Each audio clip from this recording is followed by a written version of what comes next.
Teoria dos poderes implícitos. Esse é o tema de hoje, finalmente um tema mais interessante, mais doutrinário, mais complexo. E hoje eu vou falar de teoria dos poderes implícitos para dar uma ajuda aí para Gabi, para Olivia, que vão passar mês que vem na prova da OAB, a difícil prova da OAB, também para Fabiana do Carmo do Paranaíba, que fica assistindo meus vídeos aí. Vou ajudar as meninas porque eu tenho certeza que vai cair uma questão sobre isso. Não necessariamente sobre a teoria dos poderes implícitos, mas sim sobre a PEC 37, que busca limitar os poderes investigatórios do Ministério Público. E por que eu penso que vai cair isso na prova da segunda fase do OAB no mês de junho?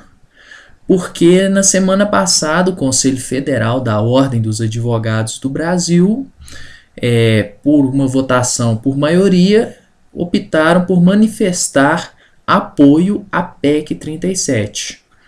Ou seja, o Conselho Federal da Ordem dos Advogados do Brasil, pasmem, apoia essa malfadada PEC 37. Então, as alunas que vão prestar a segunda fase aí da OAB devem ficar atentas e se posicionarem diante, se for cobrado. Se não for cobrado, explica os prós, os contras, os argumentos de quem é a favor, os argumentos de quem é contra essa PEC 37. O melhor é não ter que se posicionar. Agora, se a prova exigir, façam um juízo de valor, mas saibam que para o Conselho Federal da Ordem dos Advogados do Brasil, a PEC 37 é constitucional e deve ser aprovada. Pois bem, por que falar então na teoria dos poderes implícitos? Porque é a principal teoria que fundamenta, que legitima a investigação criminal pelo Ministério Público. Mas vamos lá, primeiramente vamos falar da questão da investigação criminal pelo Ministério Público, né? Quem é a favor e quem é contra. Vamos partir dos argumentos contrários à investigação presidida pelo Ministério Público. Argumentos esses que, pelo que se entende, o Conselho Federal da Ordem dos Advogados do Brasil entender ser o mais correto. E os fundamentos contrários à investigação criminal pelo Ministério Público. O primeiro argumento fala que essa investigação presidida pelo Ministério Público, ela vai contra o sistema acusatório, ela cria um desequilíbrio entre a acusação e a defesa. É o primeiro argumento desses defensores da PEC 37.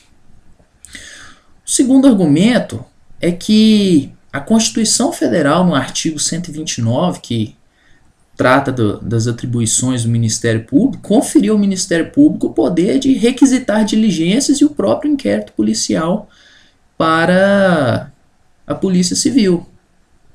Então, não é necessário que o Ministério Público presida uma investigação criminal, basta requisitar e também, com base no seu poder de fiscalização, controle externo sobre a polícia, apurar se a polícia está cumprindo o seu dever. Então não cabe ao Ministério Público presidir a investigação. Cabe à Polícia Judiciária promover essa investigação. E o Ministério Público, se tiver interesse, se achar que a investigação não foi suficientemente bem feita, pode requisitar diligências, pode requisitar a instauração de um inquérito policial, se for o caso. Bem, um outro argumento é que essa investigação policial seria exclusiva da Polícia Judiciária, que tanto a Constituição Federal, no artigo 144, que na parte que trata da Polícia Judiciária, fala que a investigação deve ser presidida pelo delegado de polícia. O quarto argumento é a falta de previsão legal, né, e previsão constitucional expressa, determinando que o Ministério Público possa promover essa investigação, presidir a investigação criminal. Em síntese, esses são os argumentos de quem é contrário a investigação criminal presidida pelo órgão do Ministério Público. Bom, lá do outro, os defensores da investigação criminal presidida pelo Ministério Público possuem uma gama de argumentos. O primeiro argumento é que não há violação ao sistema acusatório e nada impede que a defesa, durante um procedimento investigatório presidido pelo Ministério Público, junte aos autos provas que contribuam para a defesa do acusado, da mesma forma que acontece no inquérito policial. Então, não há nenhuma violação ao sistema acusatório quando a investigação é presidida pelo Ministério Público.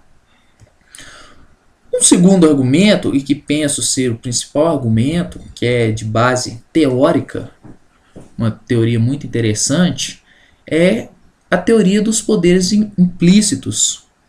De acordo com a doutrina e a jurisprudência que tem prevalecido, essa teoria dos poderes implícitos justifica a atuação do Ministério Público na presidência de uma investigação criminal. Por quê?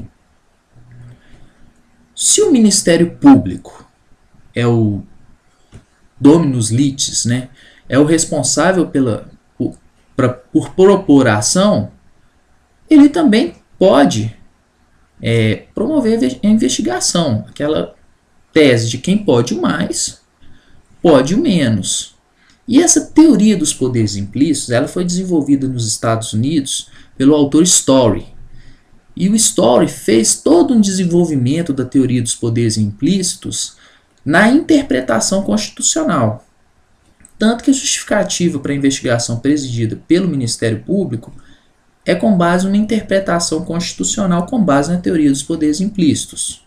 Vou ler um trecho que está em Paulo Bonavides, o que o Story fala sobre a teoria dos poderes implícitos.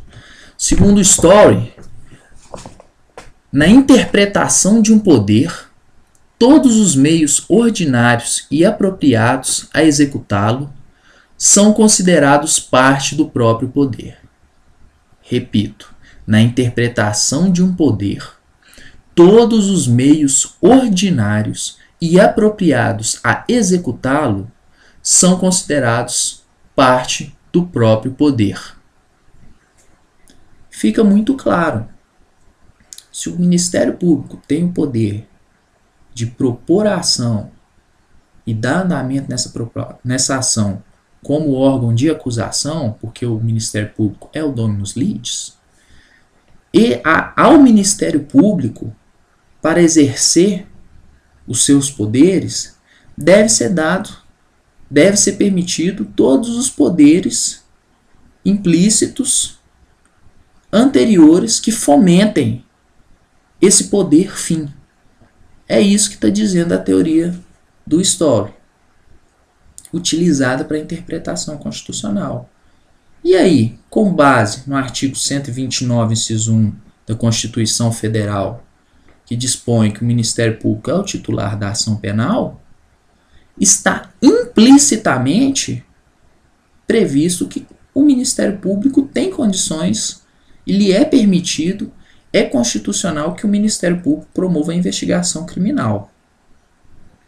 Agora, não caiam em erro. Não há previsão expressa na Constituição que o Ministério Público possa promover, presidir a investigação criminal. Não há previsão expressa. Está implícito no texto constitucional, no artigo 129, inciso 1, com base na teoria dos poderes implícitos. Essa teoria dos poderes implícitos, inclusive, o Lynch case dela ocorreu em 1819 com o caso McCulloch vs. Maryland. E nessa questão judicial, que foi decidida pelo juiz Marshall,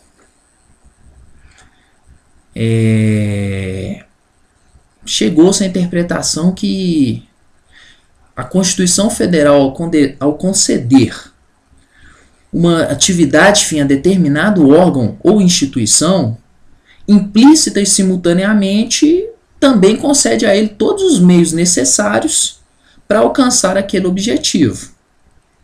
Aplicando ao caso do Brasil, se o Ministério Público é o titular da ação penal pública, deve-se outorgar a ele os meios necessários para aplicar seu convencimento. E se é necessário presidir uma investigação, que assim seja feito. Esse é o principal argumento, um argumento de base teórica muito forte, que justifica a investigação criminal presidida pelo Ministério Público. Mas não terminam aí os argumentos favoráveis. Outro argumento muito relevante é que a investigação criminal nunca foi exclusividade da autoridade policial, da polícia judiciária. Tanto que existem investigações criminais presididas por outros órgãos. Uma comissão parlamentar de inquérito pode presidir uma investigação. A Comissão de Valores Imobiliários pode presidir uma investigação. Comissão de Valores Imobiliários, CVM. Então, não é somente a Polícia Judiciária que pode presidir uma investigação que vai resultar em pena criminal. E com base nesses argumentos é que defende-se a investigação criminal presidida pelo Ministério Público. E não confunda, o objetivo da PEC 37 é limitar essa investigação, não permitir que o Ministério Público presida a investigação que resulte em penas criminais. Bom, no mais é só isso. Desejo sorte a Gabi, a Olivia, a Fabiana e aos demais meninos aí que certamente hoje são estagiários, estudantes, mas a partir do mês que vem serão advogados. Valeu!